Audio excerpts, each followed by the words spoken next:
Hi, welcome everybody to Squares of the Roundtable podcast. My name is Jeff Stein, and with me is Mike Boyle. Howdy, Mike. How are you this week? I'm excellent. I'm doing good, Jeff. We seem to be missing an Ivan Rivera, but I forgot. Apparently, he has. What gig does he have? I forget which one it is, but he's. Yeah. But it was my bad. I forgot to check my Farmer's Almanac and my sundial. Because every third Monday of the month, he has his DJ gig. So. It's every third Coles? Monday.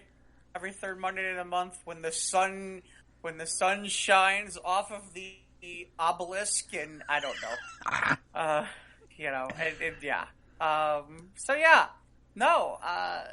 like I said, welcome to the show. We appreciate you listening in and checking it out. We are Ivanless today.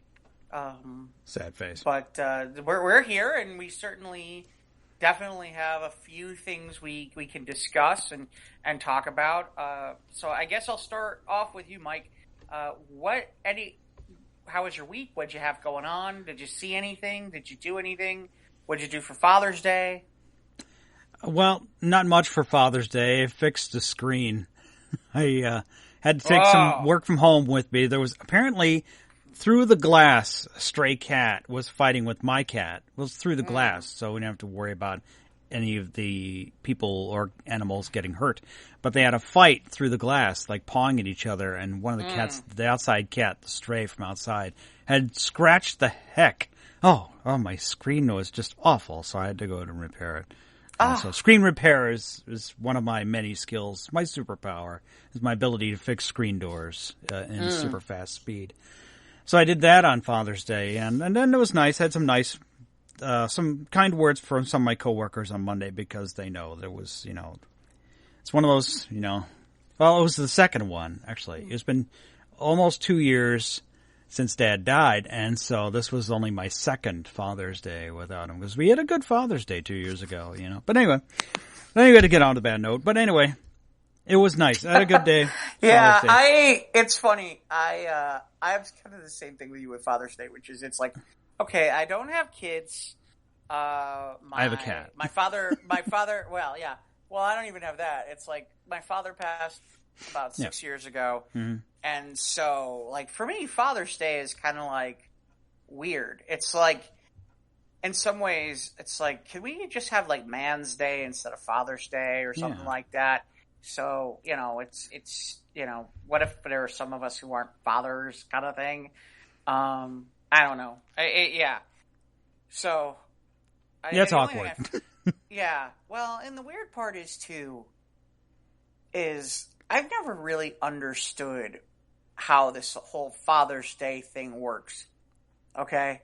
Because it's like on Mother's Day, it's like mothers don't do anything, or they're not supposed to. They're supposed to be practically waited on like hand and foot. You do whatever you want. They want to do that day. Like if they want to go shopping, if you're stuck at the opera or the ballet or something like that, where you're like, oh God, I would never go to this in a million years. Mother's Day. Oh crap. Okay, fine. We're going. That kind of thing. But Father's Day, it's like, yeah, you go grill. Here's some He has socks. the dad has to grill out on Father's Day. Yeah, and fix the shed too while you're at it. That's right. Something. That's right. It's like. And the battery of the smoke alarm keeps beeping. Change the smoke alarm. Oh, and the shower head is leaking. You need to fix that too. Yeah, it's Father's Day. Go do these things that makes you a father. I don't know. And here's some socks that don't go with the sandals that you wear.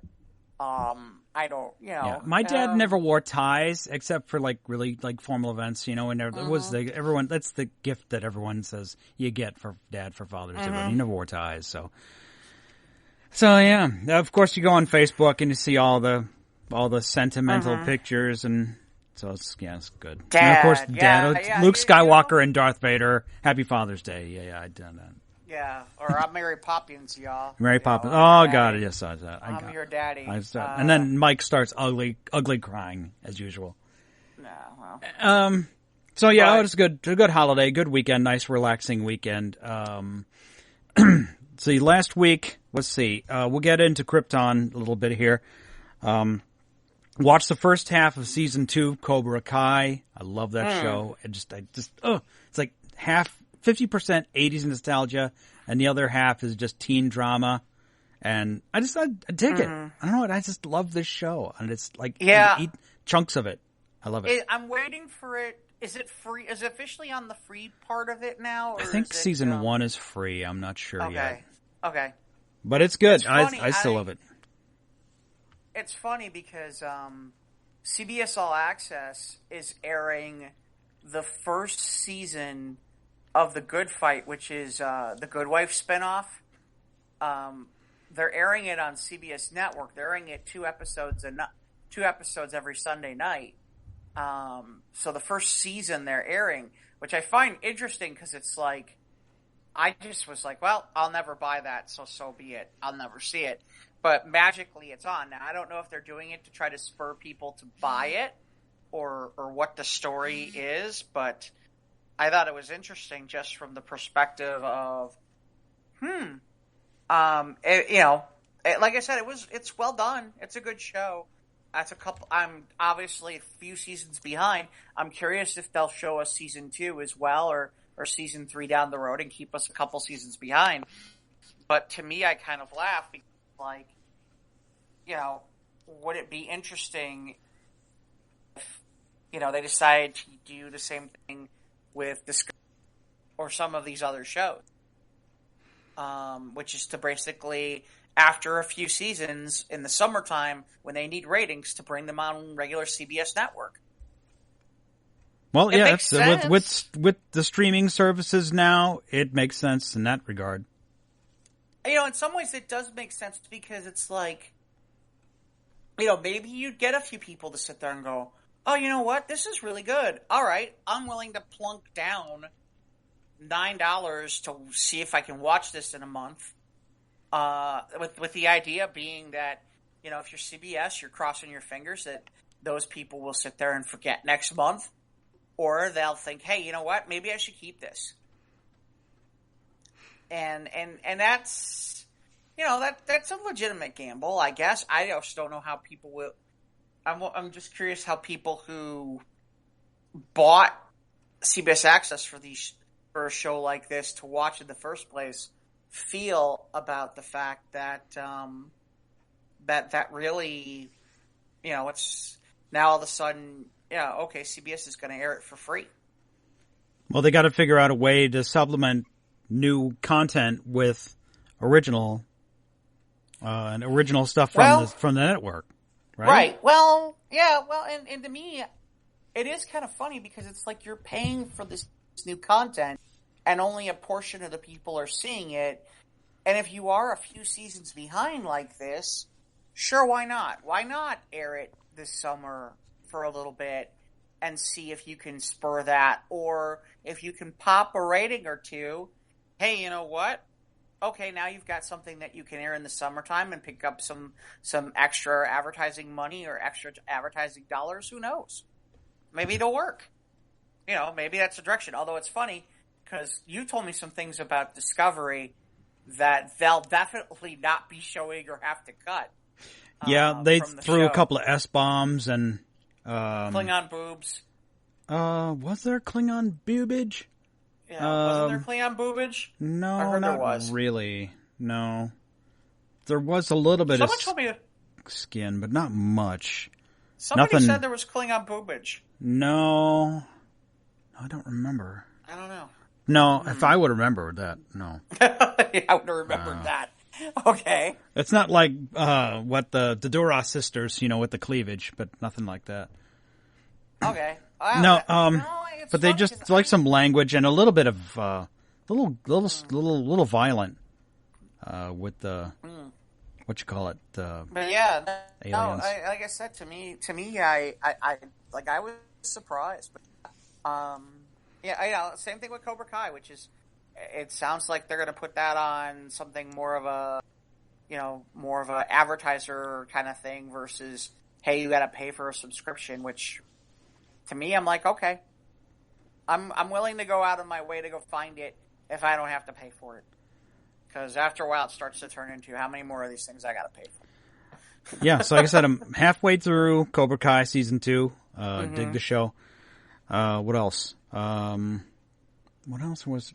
Captain Marvel's out on DVD, so I got that and watched the director's commentary and the featurettes and the deleted scenes and all that. So it was some goodies in there. Like a couple of things were good. Like a couple of things that Sam Jackson had improvised while filming that wound up in the film.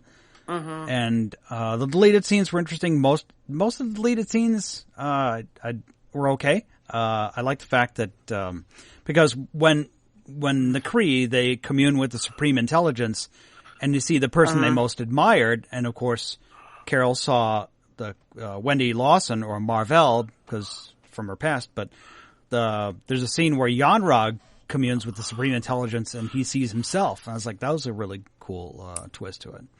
But no, it was good. Watched all that, and looks good in 4K. What else? I think that was about it for me. Didn't see any films. That's right. I saw 2 movies the week before. So this Friday is Toy Story 4. So it's tracking good. So it's gonna be good. Yeah. See, I watched Widows off of On Demand on Friday night. What is that about? It's the story of 3 women. Actually, technically 4, but 3 women who. Their husbands were essentially criminals, and they die, and then they essentially inherit this debt that their husbands have, and then they have to pull off this job. So they end up doing it themselves, and it's interesting. And part of the reason it's interesting too is I didn't realize it, but apparently the original screenplay was written by Steve McQueen. And Steve McQueen. Was this like a remake or something from years ago? No, I guess he wrote this. He wrote this story, and the story was shelved. No, it's been out for a little while. I hadn't gotten around to watching it. It's been out. It's been out for about at least a year. Okay, but I hadn't gotten around to watching it because sometimes I have to fight with people about what I can watch on the DVR when they want to watch a movie with me, and they're like, "I don't want to watch that. That's violent." That's right. Yeah, like, Wednesday we were going. Yeah, that's when my friend came over. We watched Cobra Kai and Krypton, and I hadn't watched the season premiere of Press Your Luck yet. Okay. Yeah, I watched both of them. And, there were 2 episodes? Yeah, there was one on Tuesday night and there was one on Wednesday. Oh, I didn't know there was a Tuesday night one. I just DVR'd the Wednesday one.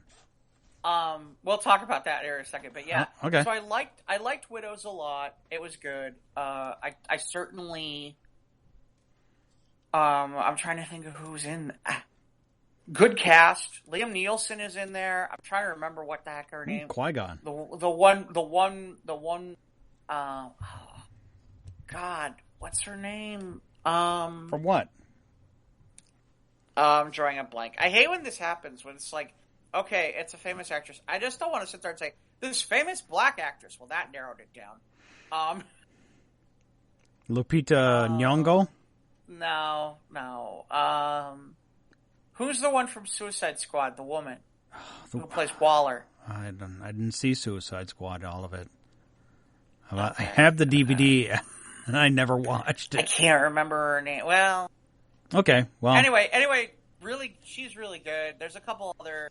Like I said, it's an interesting movie. Colin Farrell is in there, too.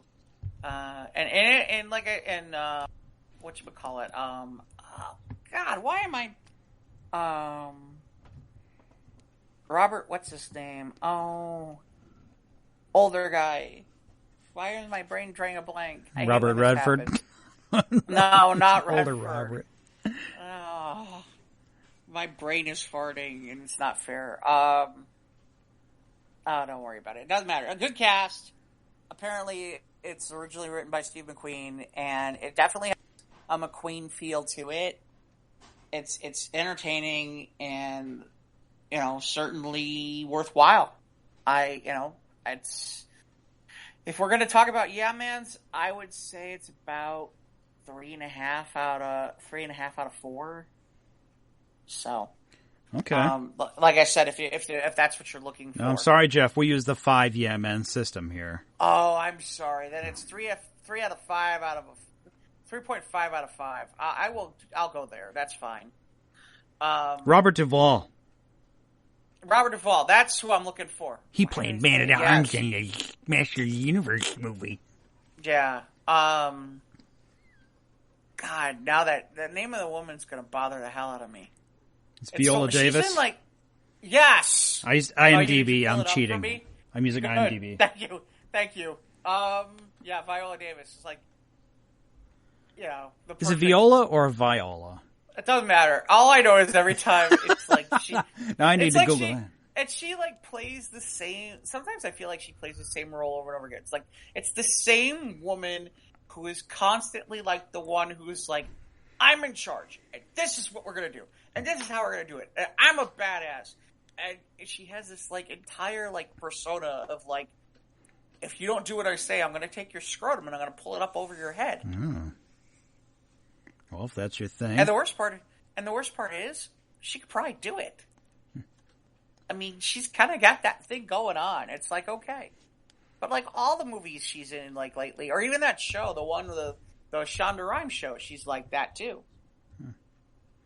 Well, if she's trained, she can do that. Then you can. Yeah. So at least it was believable. So sometimes they have these situations where these, 95-pound women doing martial arts and crazy stuff, like it doesn't seem like credible unless they have like superpowers, but they have mad martial arts skills and all that. Yeah, I mean that's the one thing too about, or like, you see, there's a perfect example of why I laugh, because like somebody was talking about Gail, someone who was like, yeah, a lot of those women who play these roles really couldn't do it. I'm like, yeah, Gail Godot can. Yeah. Gail Godot trained the Israeli Defense Force in Krav Maga, which is probably the most deadly martial art in the world. Yeah. Don't screw with her. She can. Yeah. She can legitimately hurt you and kill you. Yes. That's not somebody you want to screw with. That's right. No. She doesn't need bodyguards. She will kill you. That's right. The bodyguard. I feel like, really, in reality, you know what the bodyguard. They hide behind her. She can kill you. No, yeah, time or no. They buy time so that she can get in a position to kill. That's right. Yeah, they're just the henchmen. She's the boss. Yeah. Fight. Yeah, really. Boy, these bodyguards weren't very. Now she pulled my scrotum up over her head, my head. And, but yeah. But Viola Davis always comes off that way, even if you're like sitting there going, I could like take this woman and hang her up on a coat hanger or something like that. But she does really kind of come off as like, okay, I shouldn't mess with that woman. She might be mean, But yeah, it was good. Like I said, I did see Rocketman, which was interesting. Did you like it? So now I liked it. Yeah, it was good. I liked it. I liked it. And I think what was interesting to me is, see, you and I grew up, we were 80s kids. Yeah. We were more like 80s and 90s kids. So to me, I don't know about you, but I always am kind of like, to me, the back half of Elton John's career, to me, in some ways, is more interesting than the drug-infused one in the beginning. Because you're talking about how Elton John was able to basically continue to transcend in an era of the likes of Madonna, Prince, Michael Jackson, and all the rock bands. He still stayed relevant in pop music. Right.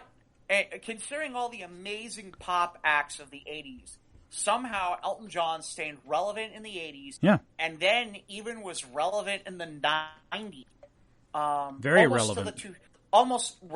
Pretty much relevant to the early 2000s. Yeah.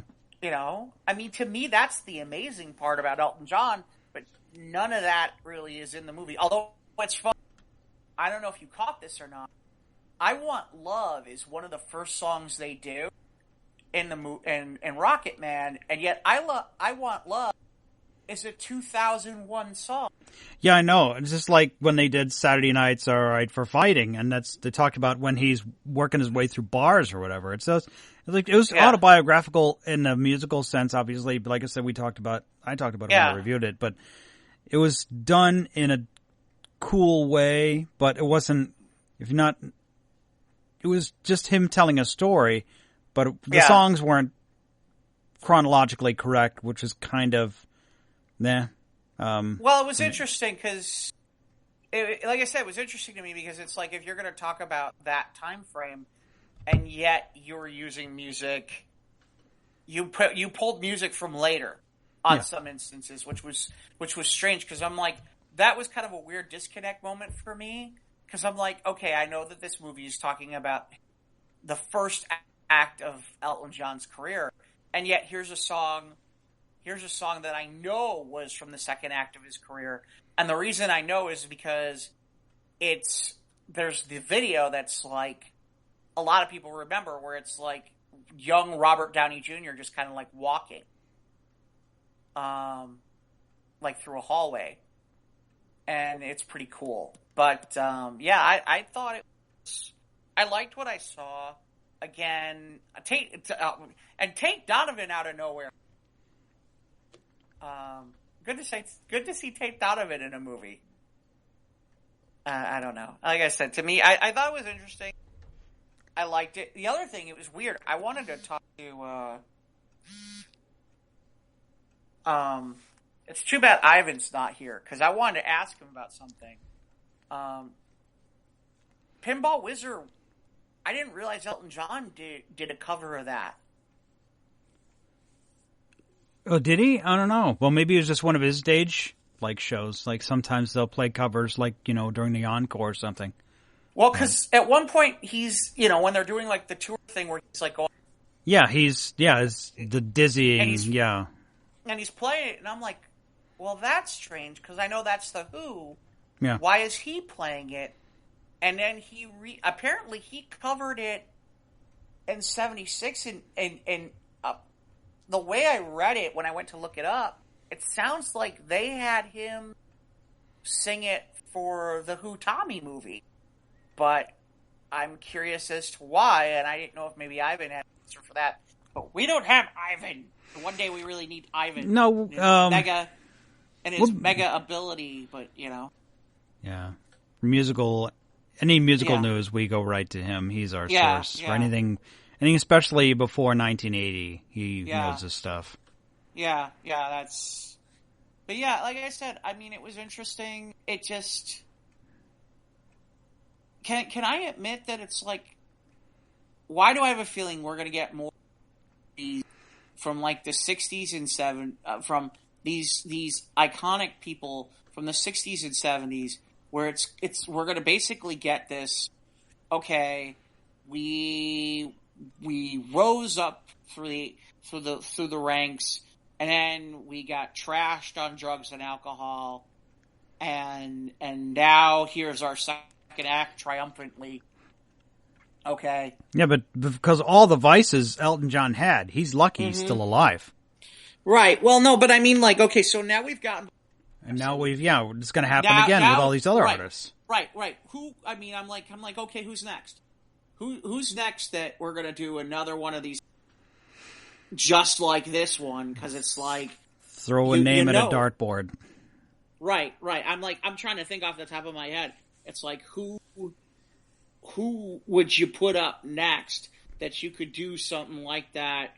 And I'm trying to think who's, because it's like, the other thing is it's like, think about this. So yeah, Freddie Mercury was Queen, but they really kind of focused on Freddie Mercury. They didn't necessarily really focus on Queen, if you don't understand what I mean. So even if you're going to take an iconic rock band, they're going to want to focus on one individual from the beginning. I don't know, maybe what? You think they could get away with doing maybe Stevie Nicks? I'm not sure. I don't know. I don't know. I mean, I'm just trying to think. Because I feel like they're not going to do 80s people yet. Which would be interesting, because there's some stuff from the 80s that would be interesting as hell. Especially 80s rock bands. I think, well, this harkens back to like one of my favorite musical bios was the NBC did a mini series on the Temptations, and that was really good. And I appreciate that mini series format because you have enough time to flesh out these characters and tell this really good story. Like a 2-hour movie sometimes is not enough. Like you said, like we wanted to see the other end of Elton John's career. You know, I just wonder because it's like it seemed like.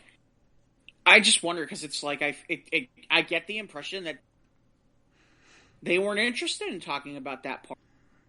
I don't know. I mean, I guess people's reaction is this is the interesting part, and to me, it's like obviously I didn't know anything about Elton John's crappy childhood, so right. That I mean, there's that. At the same time, I'm kind of like, again, I think this is an example where if we were 10 years older, this would have been a little bit more fascinating. Versus, we both kind of grew up in the 80s, so we knew Elton John from the 80s, the 90s, and the 2000s. And to me, my first reaction, because I hadn't seen it, when you saw it, my reaction was like, okay, so do they talk about the death of Princess Diana? No. Do they talk about how he ended up doing The Lion King? No. You know, do they talk about the time he had a spat with Tina Turner? No. Where they were supposed to be doing a concert tour together, and the two of them went at it, and in the end, it basically killed the concert tour. No, none of those things get brought up, and I'm like, to me, that's the stuff where it's like, okay, that's interesting, you know, or I'll take a step further. Now that I'm thinking about it, and I even thought about it, when Eminem was like radioactive with the gay community, and Elton John decided to do a duet with him. What song did they perform? Was it Stan? I think it was Stan. Yeah. I think it was Elton. I think it was Eminem's Stan, where Elton John ended up basically took the Dido part of Stan, and the two of them were together on stage. I mean, to me, I think some of that would be really interesting to talk about, but seems like what we gotta get. Here's the funny part: we gotta get a Rocketman 2. Yeah, first biopic sequel. It could happen. You know, well, that's the funny part because it's like it's funny you say that because when Boys in the Hood came out, not Boys in the Hood. Straight Outta Compton, which is the NWA movie, which was phenomenal, by the way. Really, really good movie. There was talk, because of where they ended. There's more to tell. About the back half and the sequel and all that stuff like that. Because they essentially ended with Dr. Dre walking out of Death Row Records pretty much like, okay, I have none of my masters from some of the greatest albums of all time, and I gotta start fresh and start over. And yeah, I wanted Ivan here to talk about that, the press release they made about that fire. There were all these master recordings were destroyed in 2008 or something like that. And this just became public now, that the extent of all the destruction of all these unreleased tapes and songs and tracks and stuff from all these artists, ranging decades, was never. But we'll have something to talk about with Ivan next week. Yeah, but I thought I thought Taron Egerton definitely nailed it. I thought he was really good. I enjoyed the movie. I thought it was, it's different than Bohemian Rhapsody, and I'm glad it is, because I don't think I wanted to see another Bohemian Rhapsody. If anything, I think what's interesting is this movie, the way it's set up, I almost feel like it's about 75% the way to, okay, if I wanted to transform this into a Broadway play, I could. Oh yeah, easy.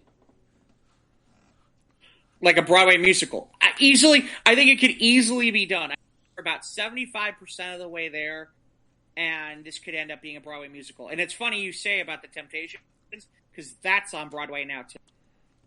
Mm-hmm. Where they made the Temptations into a musical lately. Yeah. So yeah, no, I'm with you. I think that I enjoyed it. Like I said, to me, I think it's, it's funny because I think, like I said, you and I look at this like, okay, here's all this other part of his career, and this is the part that's interesting, but I get why everybody would be interested in the other side of it. It's unfortunate. Because it's just my generation or whatever. Right. Well, it goes beyond that. It's like, okay, drugs, coming out as gay, all the promiscuity and all that. So right, promiscuity, crazy outfits, versus Elton John, who overcomes all that, and the outfits aren't nearly as crazy. But there you go. But it's an Oscar nod for Taron, and it was well deserved. Yeah, I'm curious to see if he gets a shot at an Oscar with this performance. I am curious. I think if you definitely were looking at what this Rami Malek for Freddie Mercury, then this to me seems like an Oscar nomination without question. Yes, I agree. Yeah. So yeah, I like I said, if I'm going to go man's, I'll go 4 out of 5. Yeah, so that's about what I put it at. Hey, good. did you get a preview for a movie called The Kitchen? Yes. That looks good. Yeah, it looks okay. So I guess it's tangentially DC? It's a Vertigo book. Okay.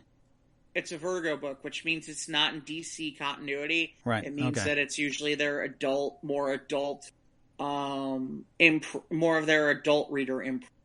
Okay. And I've heard good things about it. I just realized it was going to be. I thought it was going to be a Netflix thing rather than an actual movie. But I think it looks interesting. And honestly, based on the preview, I was kind of like, okay, this could be. Depending on how this goes, this could be a movie. Maybe this could be a movie where Melissa McCarthy really kind of. I mean, I know she was nominated for Best Picture Actress last year, but this could really take her over the top. Mm-hmm. But I could be wrong. I could be very wrong. You looked okay. Did you? In the meantime, okay, go ahead. I was going to say, go ahead. Oh, did you see a preview for a movie called Yesterday? Yes, I do want to see that. That's interesting. I like the concept. I think it's different. That's just celebration of the Beatles music. Well, and it's certainly an interesting. I had seen the preview for that a while back. That preview's been out there for a while, and it looked interesting when I saw it at the time. And at least it's something a little different. I'm curious to see where it goes. It's got some buzz. I don't know that it's going to be like a blockbuster, but I think it'll do okay. And I think it's got legs. Unlike Shaft and the new MIB and they're not living up to expectations. Yeah. What else? Movie stuff. They've confirmed that Joker's going to be R-rated. Yeah. So I guess I don't know if we just presumed that when I saw the first trailer, because it does look pretty scary. Yeah, I assumed it, I guess. I didn't think it would be anything different. Yeah. Boy, people really burying Dark Phoenix. Yeah, and I guess the director says, I'll take the heat. I'll take the blame. And the writers, too. Yeah. And it's like, it's funny, because we talked about this. Wasn't it supposed to come out in February originally, right? The release date had been bumped more than once. Once because of James Cameron, because of Battle Alita or whatever. Alita Battle Angel. But I mean, just it wasn't that terrible. It is not as bad as X3. It was just a little predictable, and some of the plot points were dumb, but it wasn't horrible. I still had some fun watching it, but it wasn't the shit show everyone's made it out to be. I'll definitely go see it. It's funny, like the Shaft movie and the new Men in Black movie. I'll see them at some point. Yeah, I wouldn't pay to see either of those, but I wouldn't mind seeing them. That's what I mean. I'm kind of like in that mode where it's like, I'm not paying big money to see those movies. No way. No way. And at the time when I saw them on previews, I was just like the Shaft movie. I'm like, wow, that's a long time to go between movies. I remember the first one, and I enjoyed it, but it's like, okay, this has been a long time, and now I don't know that I really care for another Shaft movie at this point. Yeah, it's like same thing with Men in Black. It's the sequel nobody asked for. Yeah, and there's an example too. It's like, okay, fine, you want to do new things, all right, but the problem is if you want to do new things, figure out a better way to spin it off from the old things. Fine, I don't know. Have Tommy Lee Jones at the beginning of one of the episodes, at the beginning of the movie, and he gets killed off, and then they have to bring in new people or something. I don't know. It's like, and you know what? I now, in fairness, I haven't seen. Maybe he's in there, but it's like, what, no Will Smith cameo at all? Right. Didn't they did 3 of those, right? Men in Black? Yeah. Yeah. And no mention of, I don't know if there was a mention at all of Tommy Lee Jones or Will Smith's character. I have no idea. No, I don't know. I don't know. There could be. Or Rip Torn, or what's his name? Is it Rip Torn? Yeah, right? The guy who played the boss? The guy who's in Dodgeball. I don't remember, honestly. The coach. The guy who goes, if you can dodge a wrench, you can dodge a ball. Yeah. God, it was 97 when that came out. Yeah. The first Men in Black. Oh, my God. Oh, yeah, and next week is the 30th anniversary of the Keaton-Nicholson Batman.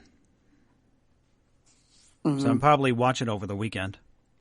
That was a big deal. 30 years ago, that was a big deal for me. That was, no, it was, back when I was a kid. Yeah. I mean, to me, it's kind of funny because I remember it was funny. I was in New York with my parents. Mm-hmm. I was in New York and we were on vacation and took time out of vacation to be like, we are going to see Batman. I don't care. Saw it in a Times Square theater too. No, yeah, and awesome. And then afterwards we walked into Macy's and there was all kinds of Batman shirts and stuff, and I was like, "Oh my God, give me!" But yeah, no, in 1989, you look at the Superman movies from the 80s and that Batman movie, and really those are the movies that you can thank for everything we got today. That's right. True that. Those are the 2 movies, and I don't, we'll see, but I think that I will go see Toy Story 4. I'm not in a rush. Really, I mean, the next thing I'm really kind of like, gotta see it is Spider-Man. Yeah, that's another 2 weeks. 2 weeks from tomorrow, I think. Is it really? Wow. Summer's going fast. It's July. My tickets are for Tuesday, July 2. Okay. So. Yeah, I definitely, I want to see it. Mm-hmm. So that'll be fun. But, before we go to Krypton, press your luck. Gotta tell you, I liked it. I have no problem with Elizabeth Banks being the new host. If anything, I hate to tell you what the problem is. You laugh at this. Go ahead. The people who are the competitors just aren't crazy enough. Well, I mean, like, you remember when you were a kid and you'd watch that show, and those people looked like they, like, maybe, like, you'd be sitting there, like, maybe you should... With the palm of their hand hovering over the button. It's right. Like, come on, don't get with the big bucks, man. Right. Or be like, be like, maybe we should call 911. They might have a heart or something. You know, be like, please, oh my God, please, don't, no, and like begging and pleading, like their life depends on it, and like people don't do that now on game shows. So it's like that's what I feel like is missing.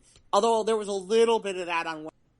Some of the competitors were better on Wednesday than Tuesday. Okay. And this second part that they're doing, I don't know if you've caught it. So it's an hour show. And it's a 1 hour show. Yeah, Press Your Luck was always half hour. Right. So the second half hour is kind of like, is basically a singular version of Press Your Luck. It's almost kind of like someone sat there and said, okay, we're going to take a lot of the elements of Deal or No Deal and then basically put them into Press Your Luck. Well, they still have like first half of the show as you accumulate points for like winning or like the spins and all that stuff. Trivia questions and all that. Yeah. Oh yeah, absolutely. Okay. But the back half is they pretty much reset the game for the person who won, and that person basically has four whammy when they get four whammies, they're out, and essentially they get set up their own giant big board, and they have to go a certain amount of spins automatically before they can stop. The only thing is they add in like personal gifts that they would want, or like the prizes are bigger, like and they can stop in between rounds.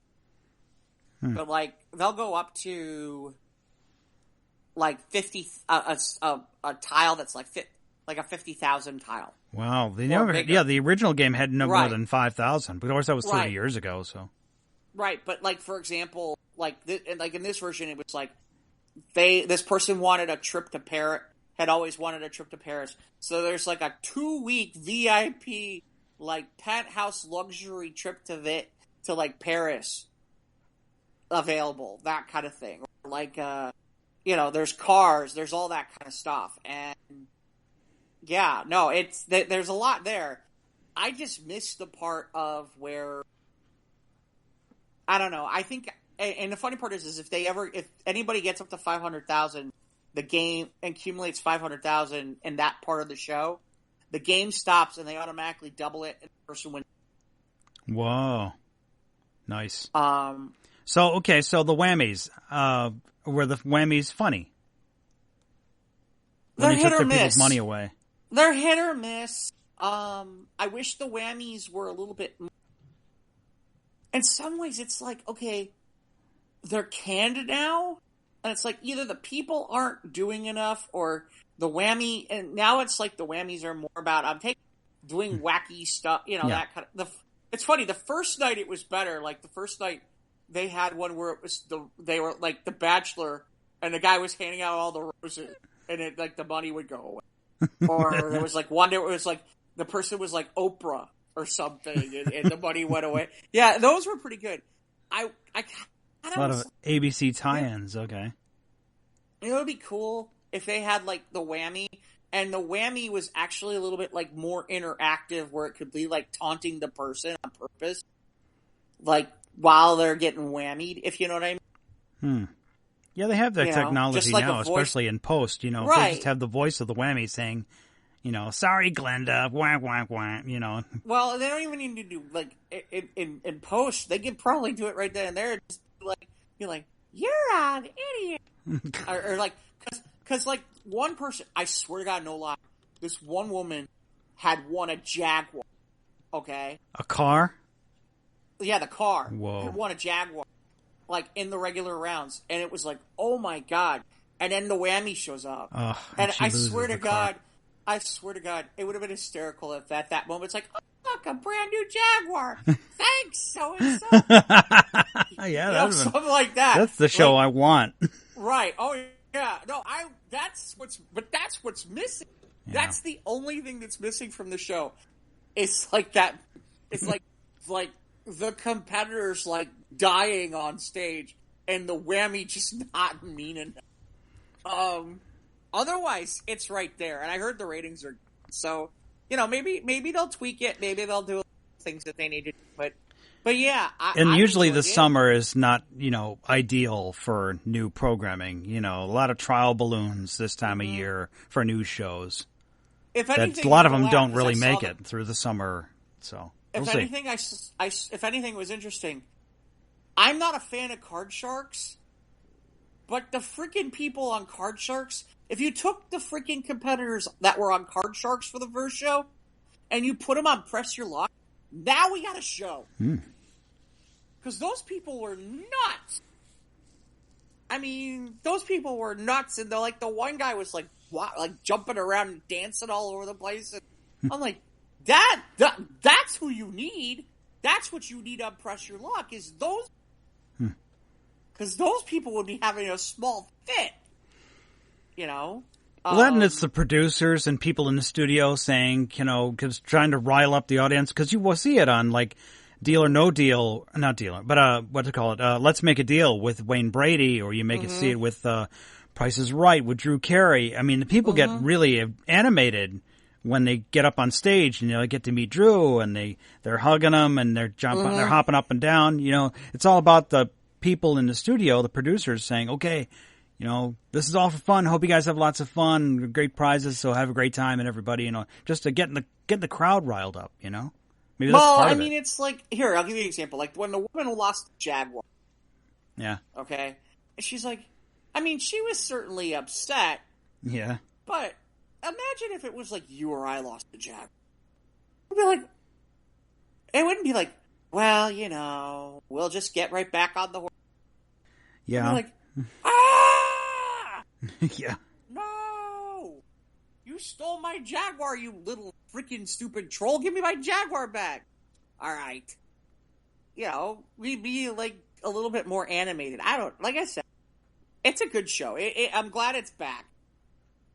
At the same time, no, and Elizabeth Banks is not, but she's not the other guy. The other guy was perfect for that show. The other guy was Cardboard. We can't even remember his name. Yeah, I can't remember his name, but he was perfect for that show. Well, I guess he did all right, but we'll see. We'll see how this show goes if it gets picked up. So I'll watch it. I have it on the DVR. I'll watch eventually. So I heard good things. I heard they had good numbers. So okay, good.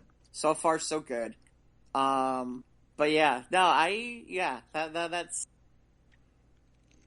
But yeah, that was the only thing on Press Your Luck.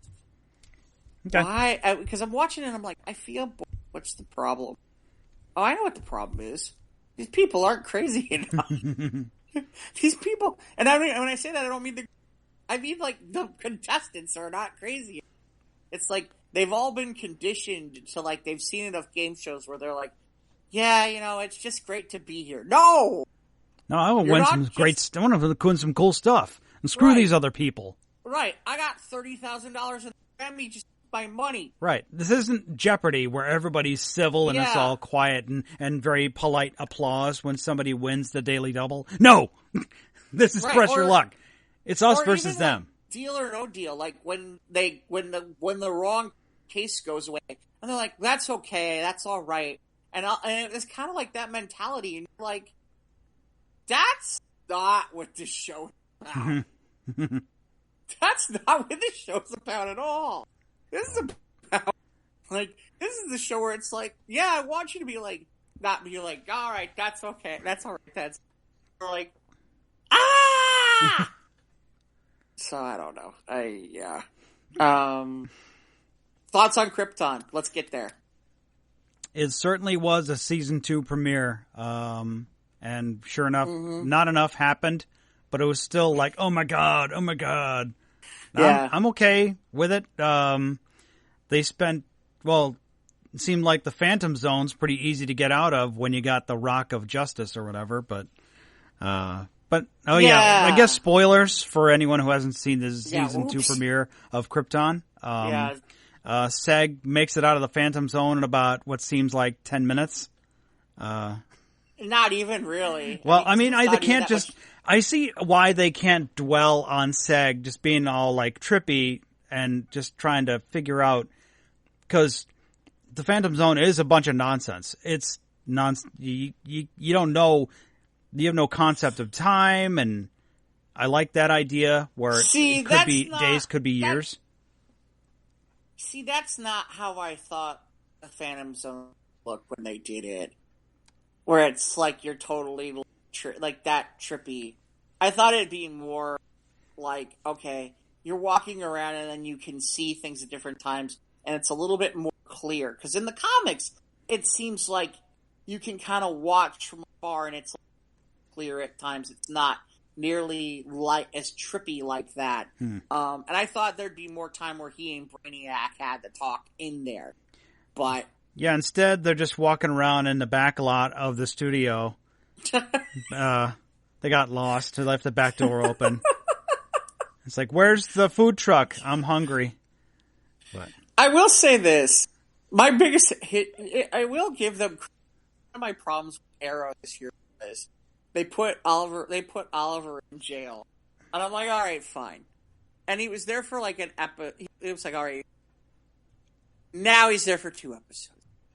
Now he's there for like 4 episodes. And he's still in jail, folks. And I'm like, and you're just like, okay, enough. Get him out of there. Yeah, when's he gonna? Where's his bow, man? Want to see some? Yeah, seriously. It's like how many more episodes are you gonna be stuck? Because I'm getting. You should have been gone by now. And whereas I will give them credit, at least they got him out of there in 1 episode. But I feel like they should have kind of waited 1 more, maybe 2 more. I don't know. The resistance movement is happening.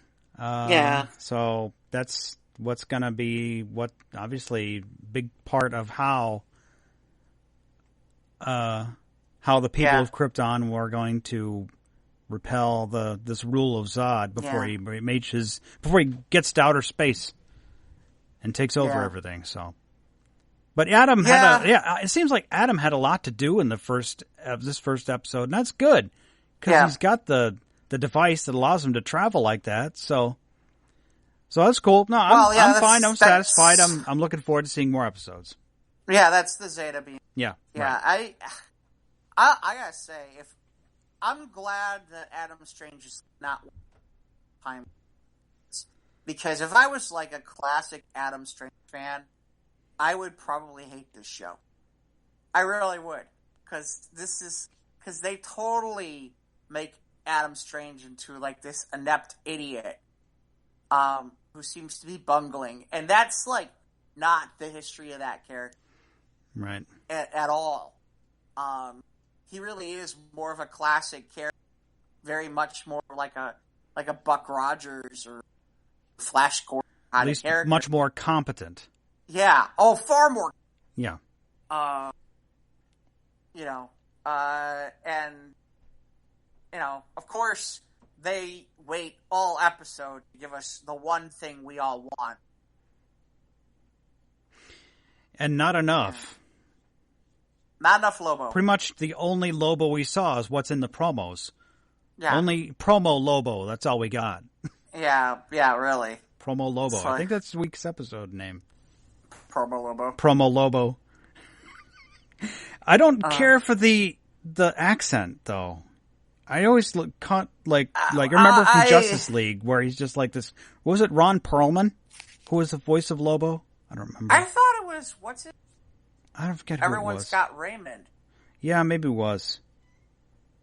Not Ray Romano. No, the other one, the brother. Oh, Brad Garrett. Yeah. Brad Garrett did Lobo. Yeah, he's done lots of voice work. Brad. What was he in? What he was in Toy Story? Was he one of the Toy Story guys? Was he? Brad Garrett? I'd have to look that up. I don't know. But he's done lots of voice work over the years. Yeah. So. But anyway, so he's... Did you see that?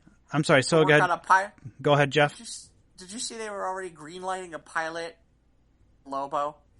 Okay. For a separate Lobo series already? They haven't even started Krypton. They're already greenlighting a Lobo show. Okay. I'm like, okay. So here's my question. All right. You got Zod and his mother from the past. Right. But you got Zod seemingly pretty much running all of. Yep, he's in charge. He's large and in charge.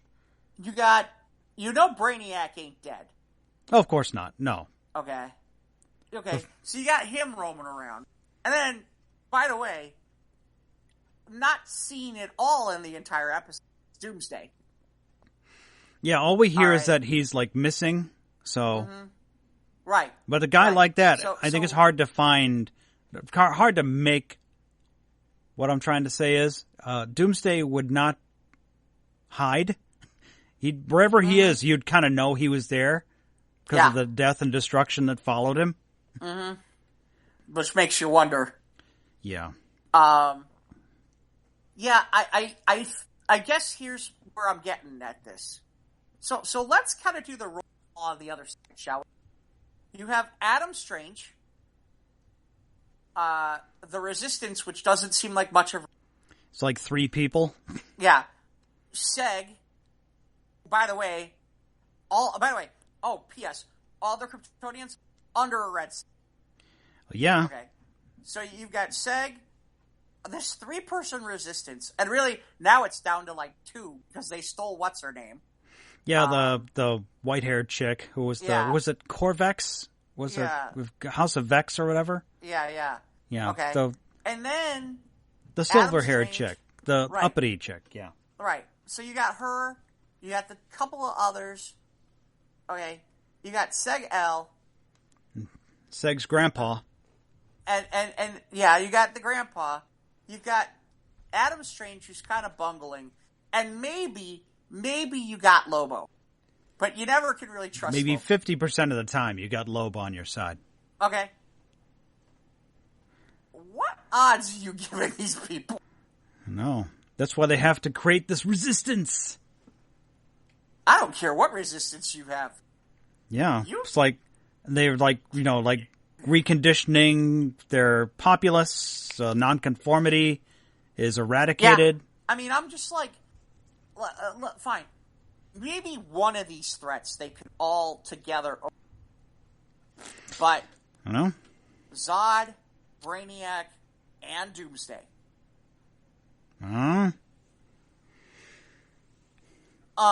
Maybe they'll have to team up or something.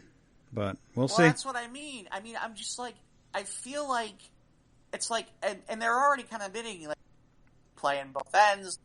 Lobo needs to do. It's like, well, Lobo's like the only thing that they got going that at least in a fight with Doomsday you might have a shot. Okay? Otherwise, I don't know what else you got to stop Doomsday. Because Doomsday is still Doomsday, and they're all under a red sun. Yeah. And I'm like, I don't get it. So yeah, they got a long road ahead of them. They got their work cut out for them. So that was the first thing I said. The first thing I said when Brainiac escaped and they're in the forest with Seg, I was like, "Does this planet have a yellow sun?" Yeah. Well, be like, if it does, then Seg's in trouble. Then Brainiac's in trouble. Yeah. And that's the other thing. It's like, that's the other thing that's not clear, by the way, either. No. That planet, that backlot forest planet, is that during that time frame or some other time frame? Where are they in time? They can be anywhere in time. Yeah, they can travel through the Phantom Zone. They can travel through space and time, correct? Right. Yeah. Which makes me wonder, see, this is what I'm wondering too. Is like, okay, I can't imagine that Lobo's that old. No. If you understand what I mean. Yeah. I mean, Lobo would then be 200 years old.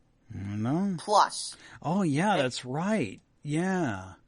Which so you must have traveled to... This is the future. Well, Brainiac said this was my home world, and now it's all, green. So there's no technology left. So it is the distant future. It has to be. But that doesn't make any sense because we know Brainiac 5... Well, let me rephrase that. I don't know this for a fact because I know what he is, but Brainiac 5 comes from that planet as well. And at that time, it's technological, but that's in the 31st century. Yeah. So I don't know. That's a ways off. So See, that's the other thing that's interesting to me is that's the reason I'm making a comment, Mike, is I'm kind of like sitting here and I'm like, they are vastly outmanned. Yeah. And I'm like, what? Can we be seeing like somebody come out of that we're not expecting? Because it was interesting. I read an interview where they were talking about apparently Lobo was a character that they had available to them at the beginning of when they were able to do the show. And that they have a specific list of characters that they can and can't use for the show. Or at least they can use for the show. And one of the ones was Lobo. And so they knew that they had him from season 1, and they didn't have a place for him. But they knew they were going to bring him in on season 2. Okay. Because it seems like so much of season 1 was just so wasted. Just as I'm walking through the same damn underground corridor for like 2-3 episodes, it seemed like. So it's finally good to see like the show progressing and getting more budget and doing more things. So, well. Although, yeah, like I said, I'm just looking at it from a perspective of perspective. Okay? Even Superman would be in trouble with those 3 villains. Yeah. I mean, Superman would need backup. I don't know that Superman could take on all 3. Okay? Mm-hmm. And to me, yeah. Those are Superman's, like, aside from Luthor, those are his biggest baddies. Right. And here's the irony. Are we waiting? You tell me. Well, no, I take it back. I don't think we'll see Luthor because he is in the CW. See, this is what I'm talking about. I'm curious who's on this Krypton show because it's like you figure some of the characters that are in the CW shows are not going to show up there. So can't expect Superman. Can't expect maybe not Lex Luthor. We've seen... Well, that's not true. We've seen parts of the Legion, but not all of the Legion. We've seen Mon-El, we've seen Saturn Girl, and we've seen Brainiac 5. But we haven't seen many others Legion. So maybe you could bring in other Legion. I mean, I'm just trying to think of who the cavalry is that you would be able to bring of other characters out of nowhere. I mean, there certainly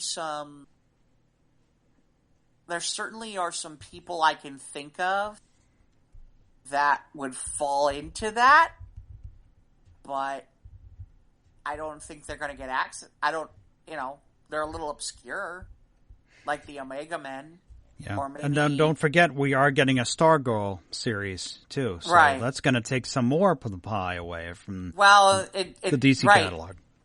Right, and that's the interesting part too, because it was funny. I was just about to say, well, maybe Hawk, but because although Hawkman's a place now, because Hawkman is it Thangar or is it this other continuity where they've been reincarnated over time, and now their historics are wrapped up with Shazam and Black Adam, which is what Jeff Johns created. I don't know anymore. I can't remember. But you get the point, which is Thangar would make a lot of sense. It's funny. Starfire would make sense, but she's in Titans, so you're not going to see her. Nope. But yeah, like I said, I'm just trying to figure out. I'm trying to think from a cosmic perspective. See, that's why Adam Strange made sense from a cosmic perspective. Right. Yeah, Adam Strange. But now that I'm looking at it from other cosmic perspectives, I'm kind of like sitting here and I'm like, I don't know who you can... I mean, there are some heroes that haven't been touched that you could possibly bring in, but I can't think of any of the big ones that, well... Guess we'll just have to wait and find out. Yeah, no, like I said... Stay tuned. You're more find out. I'm looking at this from a perspective of you're creating an awful lot for them to have. Now, in fairness, this is my only fear, Mike, is that this show is going to be a show where, really in reality, they're never going to overcome all this. Well, I mean, because think about it. I mean, the way that things are set up, I mean, Brainiac in theory has to, in theory, Brainiac at some point does need to take the city of Kandor. Right. And bottle it. In theory. But we'll see. You know, we'll see how this works. And the scary part is we're all assuming that this is based on Superman continuity, and this is Earth 1 Superman. God knows, you could be doing anything. But yeah, we'll see. Yeah, we'll see. But like you said, you hopefully they haven't painted themselves in the corner with having this many villains to contend with. So yeah. Well, that's like I said, that's to me. Obviously, they know what they're doing. I just the only other thing I can think of is that, and it would be interesting. I would love to see. It'd be interesting to see a fight between Zod and Doomsday, which I'm sure we're going to get. You know, are some of these villains going to fight each other? If that's the case, now that makes a little bit more sense. You know. But, yeah. But something still tells me this is part of, like, the Man of Steel WB continuity. Not hoping that we're going to see, Cavill, but I'm just saying that I like how the amalgamation of the technology between the Christopher Reeve Superman and the Russell Crowe Jor-El Superman. No, I like that part of it as well. And I remember when I was watching season 1, I was like, wow, they got a lot of budget in here. And yeah, there was towards the back half of season 1, there was some padding, and I talked about earlier, it's just like where they're walking around the same set, lost. But, well, but yeah, I'm gonna keep watching, so hopefully it gets good. Yeah, no, and I had a feeling. I have high hopes. I had a feeling episode 1 was gonna. Okay, come on, let's go. Come on, while we're young, let's go. And watching SyFy, and they put that thing on the side where the actors, the villains, are making these cool, like trying to cool in quotation marks poses. I'm like, just give us the commercials or just leave us alone. Don't. Why you have this thing on the side of the screen? I'm like, I'm trying to watch this show, and oh well. Yeah. And then they had they're pulling like what they did with the Orville, where they have like 60-second commercials. I'm like, what is going on here? Like, I don't have time to get to the fridge and make a sandwich. Wow, because they don't want you to, because they're afraid about people changing the channel. Yeah. NBC does that a lot. Like, their first commercial break is like a 60 break. Yeah, Fox does that a lot with the Orville.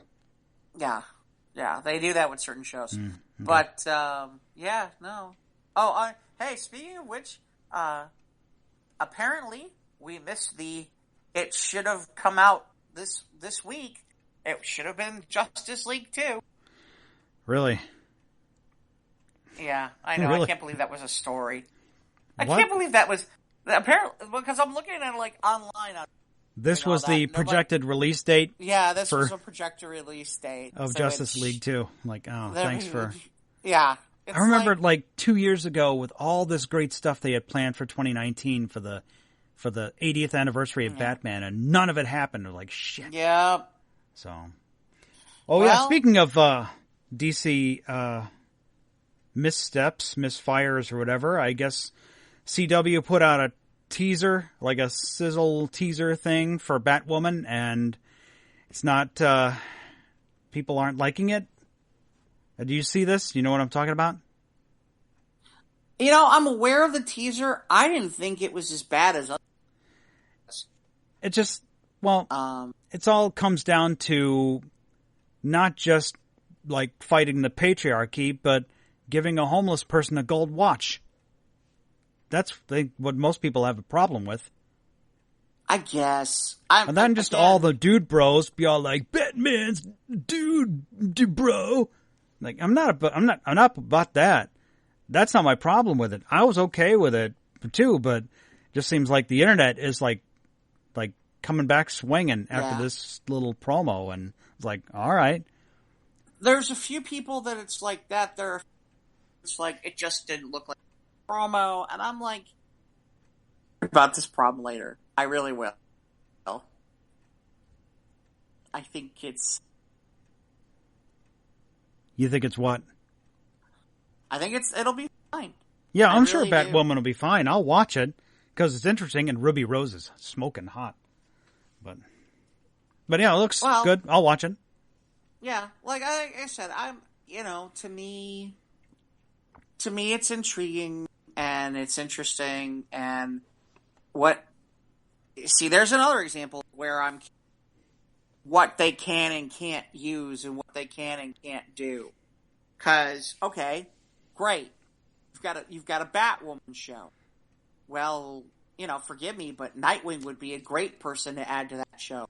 Well, okay, no. You've put Dick Grayson in with Titans and Jason Todd on the Titans show. And Jason Todd. Okay, great. Right, and Jason Todd. So you're not getting that probably.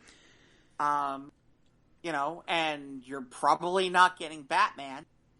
So I'm like, yeah, we got one whole season of Titans. We didn't even get Batman.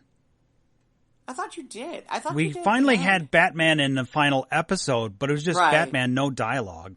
I guess they've cast someone for Batman or / Bruce Wayne for season 2 of Titans, but we still haven't gotten.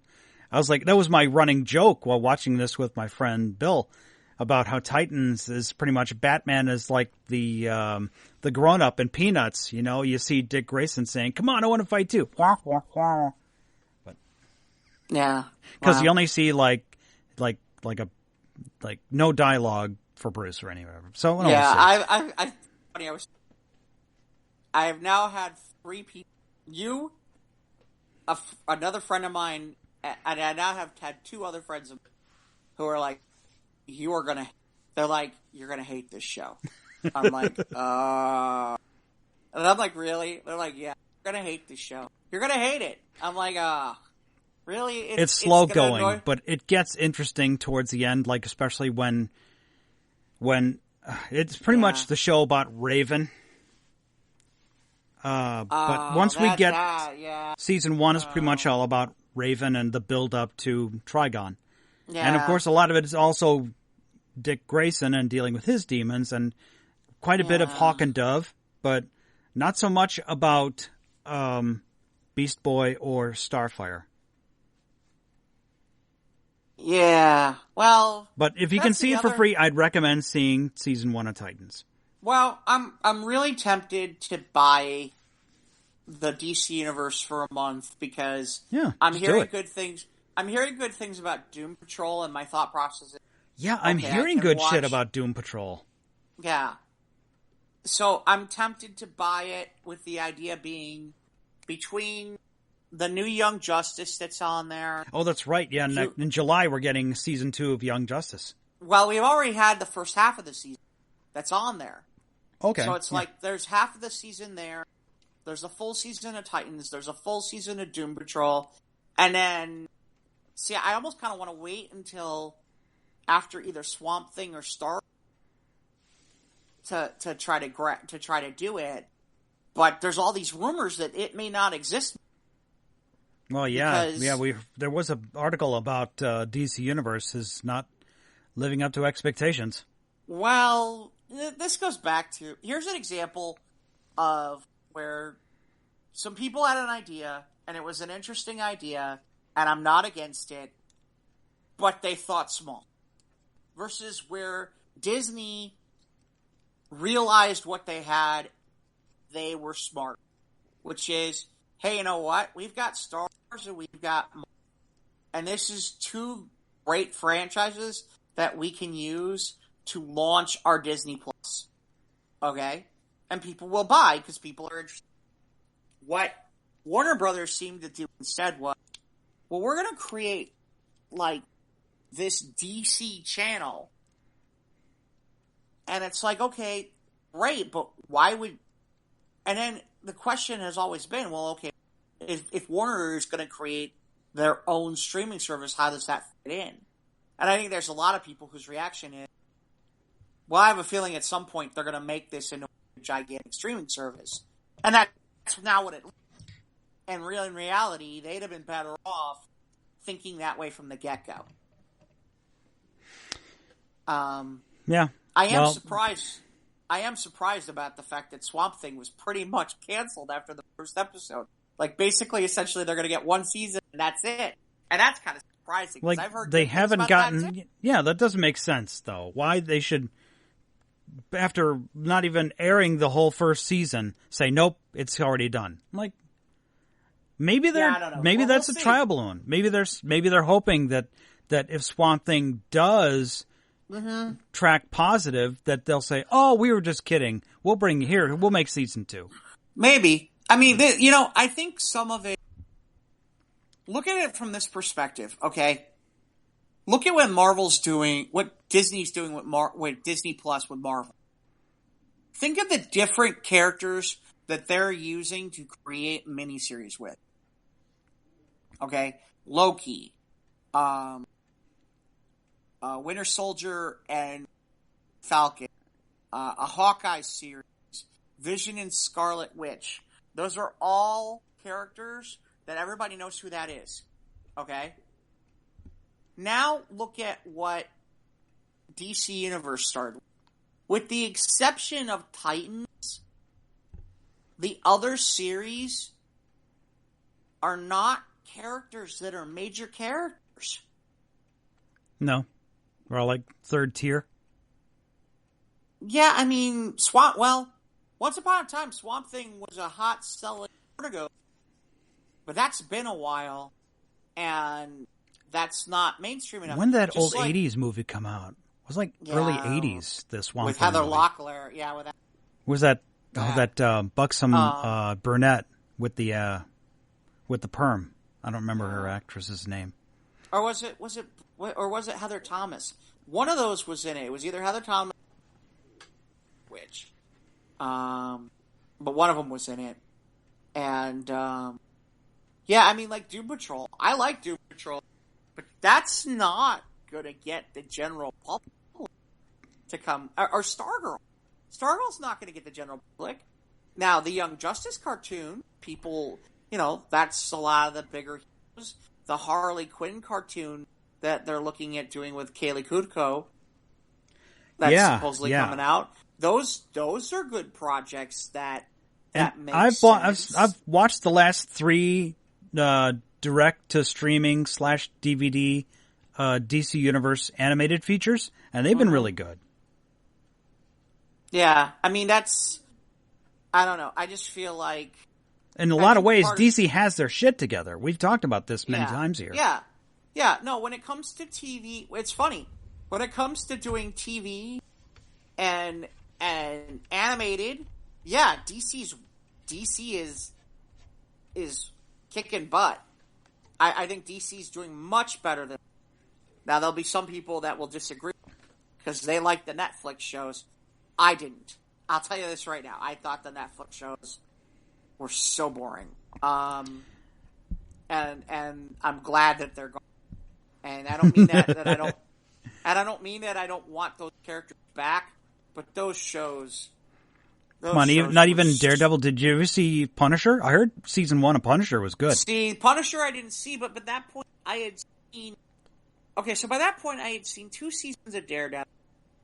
I had seen 1 season of Jessica Jones, 1 season of Luke Cage, 1 season of Iron Fist, which was good for all the wrong reasons. And did you watch The Defenders? I watched The Defenders, and here's a perfect example of where it gets. Okay, it took them 2.5 episodes to get them all together, and that's okay. Except there were only freaking 8 episodes. There are 8 episodes. It took them 2.5 to get all of them together at one point. And then the next 2 to 3 episodes are really, really good. And then it goes back to being boring ass shit. Mm-hmm. And everything's in the darkness again. And hard to see. And I'm just like, that was when I was like, that's it. I'm done. I'm not watching these shows again. I'm not. Yeah, I think your friend's right. I think you're not going to like Titans now that you've explained the Netflix series. Because that seemed like for the majority of the run of season 1 of Titans, I think overall it was good. But I thought the thought in the back of my head is that this is DC trying to ape the Marvel Netflix formula. And that's how it felt like to me but I said it's worth a watch. And I still enjoy it. And it leaves you at a cliffhanger, a good cliffhanger. So I'm looking forward to seeing two. Yeah, I heard about what the cliffhanger was, which I thought at least sounded interesting. Yeah. Because at least it sort of plays off of... That's my other problem. That was my one book. That was... Like, you know how, like, there's certain people, like X-Men, it's like, you with X-Men, they know all of it. And if you screwed with it, they'll tell you. And they'll be annoyed as hell. Titans was my book that way. Okay? That was my book. That was the book that was like, if you screw with it, I will know. I will know exactly what you screwed with and how. And like, it's funny, like, there are people, like, talking about Hawk and Dove and how great it is, blah, blah, blah. And I'm like, I don't give it, and it's like, don't get me wrong. If you had more episodes, maybe I'd care, but I don't care about Give me more Donna Troy. That's my Titan. Yeah, she was not used enough. And why is Cyborg not in the right show? What the hell's that about? Well, we know why, but still, you're right. Yeah, we want Cyborg.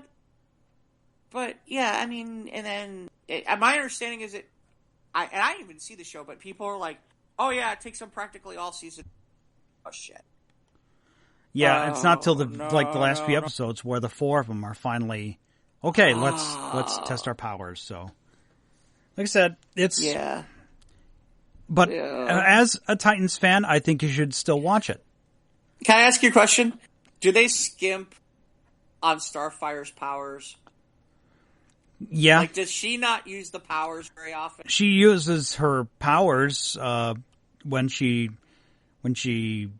does but she doesn't fly in this because obviously it's still TV budget, so she's still driving around in a car.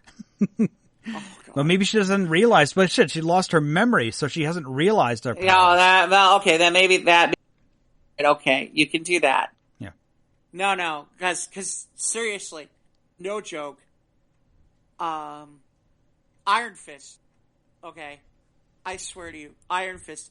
Almost the entire first season, you rarely see him use the glowing Iron Fist, and it's. Oh, I lost my chi. I can't find my chi. How do I get my chi back? And all this stuff like this. Chia. And, well, the worst part is, it's like, really? That's what you're going with? Why didn't you just put enough budget for you to use the damn Iron Fist? Well, they're going with the less is more approach. Right. Well, that when you finally get that payoff, it's going to be awesome. Right? Well, at the same time, right? I guess. At the same time, my reaction is, it's like, okay, did you just not have enough budget? He's the freaking Iron Fist. Why are you skimping on the Iron Fist? Seriously? God. Alright, sorry. Oh well. So season 2 of Krypton happening, and we're watching. So hopefully it's, fingers crossed, it's going to be good. Season 2 of Krypton. Much better than the Netflix shows. Much better than the Netflix shows. Really, in my opinion, maybe one of the better. Season 1 of Krypton was maybe one of the better superhero shows out there right now. So, okay. Yeah. Oh, yeah, that's right. That should be coming out soon. They did post. I don't remember if they had or not, but Shazam should be coming out on digital and DVD soon. Because that movie was originally, I guess, from what I heard, because the movie takes place at Christmas time, so the movie was originally going to be out over the holidays, but it got scared because of all the other tentpoles like Mary Poppins and Bee and Aquaman and whatnot. So anyway, so that should be coming out, and then they posted a release date for Endgame, which is I think like DVD in like early mid-August, like end of July it comes out on streaming. So yeah, I have to get to the theater. That I might want to see one more time. You want to see one more time? No, I saw it 3 times. I'm good. I'll wait till... Yeah. Me and my bladder will wait until I can watch it at home. Yeah, because here's the thing. I'm like, it'll be available on demand, but it won't be on Netflix. Nope. It's going to be on Disney Plus, so that means, all right, am I going to want to watch it at home, or do I want to watch it in the movies one more time? Or, yeah, I don't know. Well, I'll see. I honestly, there's only really one scene I really want to see again. Which is the one where basically it's like, okay, it looks like everything in their mother Captain America. And he's like, okay, bring it. Gotta find Howard the Duck. And then everything opens up and all these things show up and it's all the like... portals show up. Oh yeah, that final battle, man. Yeah. Mm-hmm. Yeah. And then Tony maybe dies. We don't know. We'll see. Tony, Robert Downey Jr. wants some money. He'll be back. He'll be back as a hologram or something. He'll be back. Yeah, or something like that. Yeah, exactly. Dollars to donuts. I'm making a call here now. We're going to see some new footage of a message Tony makes. He made a message for his wife and kid in case things went bad, and they did. So, yeah, probably. Dollars to donuts, he made a message for Peter Parker. Probably. So I'm looking for, Spider-Man. Woo! Can I say that's the one thing? There are two things about this Homecoming thing. Far From Home? I don't know. Maybe, Far From Home and Homecoming. Well, we're not going to get... It seems like we're not going to get J. Jonah Jameson. Maybe not yet. In any of these. And the other thing is... We're still in high school. But Peter Parker was in high school when he worked for the Daily Bugle. Okay. At least originally he did. And I think he was in the Tobey Maguire Spider-Man too. I think he was still in high school. Right. The difference is it seems as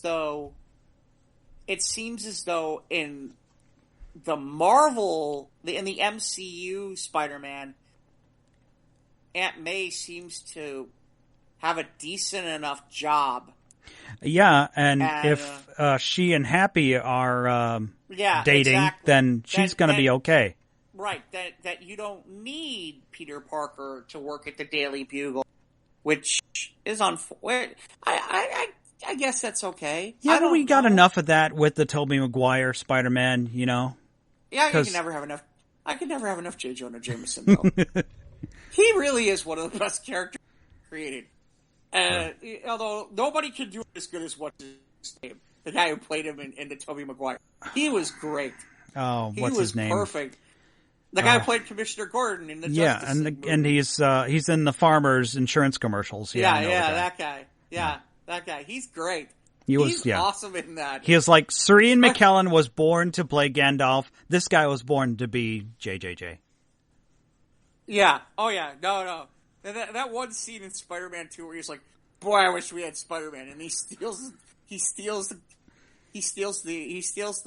costume. And he's like, damn you, Spider-Man! Literally turns around in 2 seconds. It's like cursing Spider-Man. After he was like, we could really use Spider-Man now.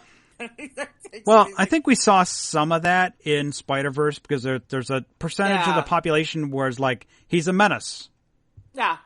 Where there'll be some proxy for J. Jonah Jameson if he's not going to be actually filmed. And that Peter in the MCU hasn't really taken to photography in this film. So no, well, and that's well, I mean that goes. It's funny. That's the only other thing is I feel like Tony Stark is turned into Ben, the Uncle Ben, Peter. Well, we still had Ben MCU. Parker. We still had a Ben. We just didn't see that. We didn't see that story on screen because we've seen it enough times, and I'm fine with that. I guess I wouldn't mind a flashback at a spot. Nah, no, we don't. I don't think we need it. I mean, I wouldn't mind Peter's in this moment of doubt, and he has a hallucination, and there's Uncle Ben. I just wouldn't mind it. If it turns into being Tony Stark shows up, then I'm going to be like... I saw something today, some joke on Twitter or something. With great power comes a great big electric bill. Mm. Yeah, that was it. That was all I got. Thanks for listening, folks. We'll see you next week. Anyway. Oh, I did catch something interesting. What's that? There's some rumors about. There's some rumors out there about directions on where they're going for Phase 4, and there's a rumor out there, definitely spoiler land, that apparently, Stark Tower is going to be bought by Oscorp. Okay. Which means that Norman Osborn is going to be part of the MCU. Now, it's interesting. I've read a few things and heard a few things about Norman Osborn maybe being a big part of Phase 4, which is interesting because they don't have rights to Norman Osborn unless they and Sony had a conversation. Maybe. I don't know. So we'll see. I'm curious. That's right, because Green Goblin was kind of, sort of, only tiny bit in the animated Spider-Verse film. He was in it for like 5 seconds. So. Well, the other thing is, Sony still has a red side then. Well, so here's the thing. I don't know how much you've read recently in terms of Marvel, but at one point, Norman Osborn becomes the Secretary of Defense for the United States of America. And ironically, it's around the time of Civil War, I think, or after that. Well, that was never really... Right. And essentially, he becomes kind of a villain. At one point, he becomes an Iron Man villain, or an Avengers villain, where there's a bunch of stuff going on. And it's funny because there are a few times in Avengers where people are like, we should kill this guy, and Spider-Man like, hey, what are you doing? Hey, if anybody was going to kill him, he's done a lot to me over the years. No, we're not killing him. We don't kill people. We're superheroes. Right. Which is kind of... Which is cool, so, like when, at the end of Homecoming, when he saved Vulture. Yeah, and he's supposed to be... supposedly, Michael Keaton's supposedly going to be back. I think they're probably going to be like a cameo or something, maybe of his trial or a hearing or something. So we'll see a little bit of Vulture. Yeah, well, and they certainly set up the possibility of Scorpion for the future. Yes, they did. Because that's who's bugging Vulture. That's who's bugging. That's who's bugging. In Michael the post-credit scene, he's the one who's all like, yeah. Oh yeah. No, and he said, if I knew who Spider-Man was, he'd be dead already. Yeah, absolutely. Yeah. So it'll be interesting to see, but that's kind of where. Well, like I said, I don't know. Do we have anything? Oh, I do want to mention one other thing. You'll get a kick out of this. Okay. I have learned that perhaps the voice on the Waze app is best as is. You know how you have like the GPS app? Yeah. And you're like, God, what if I could switch it to a different voice? Right? Yeah. So, Waze had the option to switch to Sesame Street characters. Oh my God. And I thought, that'll be interesting. That could be fun. And so I did it, and then, I had parked already, and I went my separate ways and all that kind of stuff. So, it had been a while, and I had forgotten that. So, I get in the car, and I'm in the car with Mom, and I turn on the GPS, and all of a sudden I hear, "Oh, me gonna take you. Let's go get Cookie." Oh my.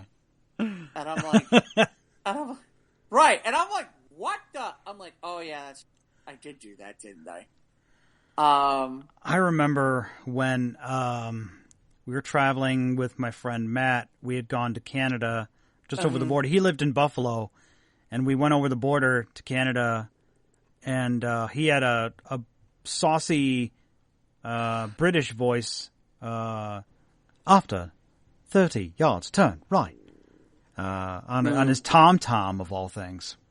We used to have these separate devices for GPS, not our phones, so that was interesting. So here's the thing.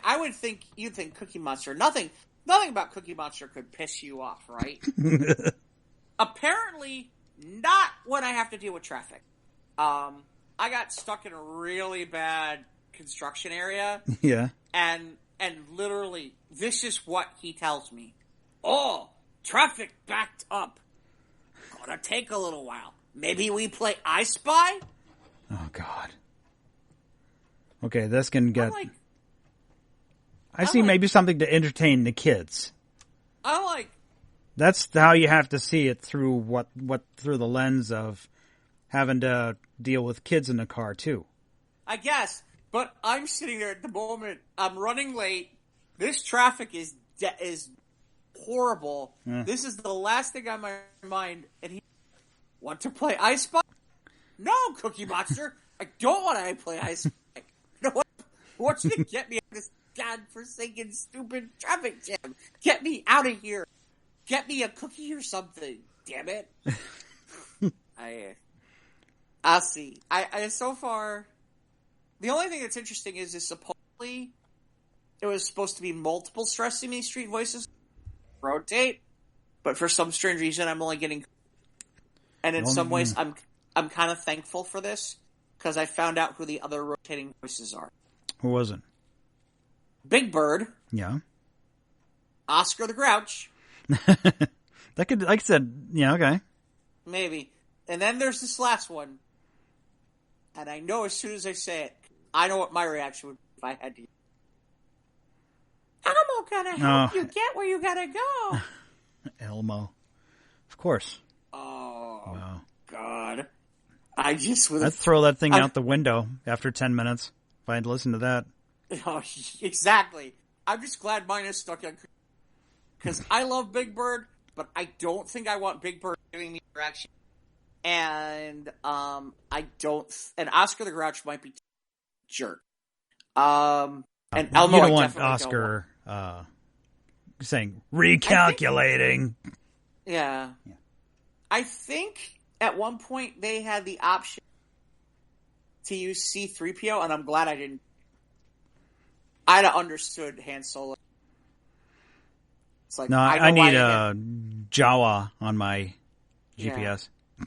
Well, it's like I just saw something about people are like trying to petition to get The Rock to be there, to be on their Alexa, and I'm like, now that's a bad idea. That is a bad idea. Do you really want The Rock on your? This no, is I not. don't. No. This is not. Could you imagine The Rock doing your GPS? Hey, jabroni, you were supposed to make a left. Jabroni, take your. Yeah. Nah. Yeah. No, I just thought I'd bring. Okay. Got any other news or any final thoughts here before we head out? Yeah. No, well, I think we're good. I think the final thought is how do they reach us? Where do they get us? What do they do? We are on Instagram and Twitter at SOTRT Podcast. Like us on Facebook. That's where we got all these funny stories and such. We get our nerd stories, but we also get our funny stories from our sister podcast or brother podcast, our fellow podcast. News of the Squared. Shout out to Scott. Scott! And we're on YouTube. Click the bell, subscribe. You'll get new episodes, notifications on there. And, of course, we're on Anchor and Podbean. Listen on the free app through your mobile device. And we have the email to sotrtpodcast@gmail.com. Okay. Well, that's going to do it for us this week. For Mike Boyle, I'm Jeff Stein. Ivan Rivera back with us next week. Yeah, man. Thanks for listening, and we will see you next week.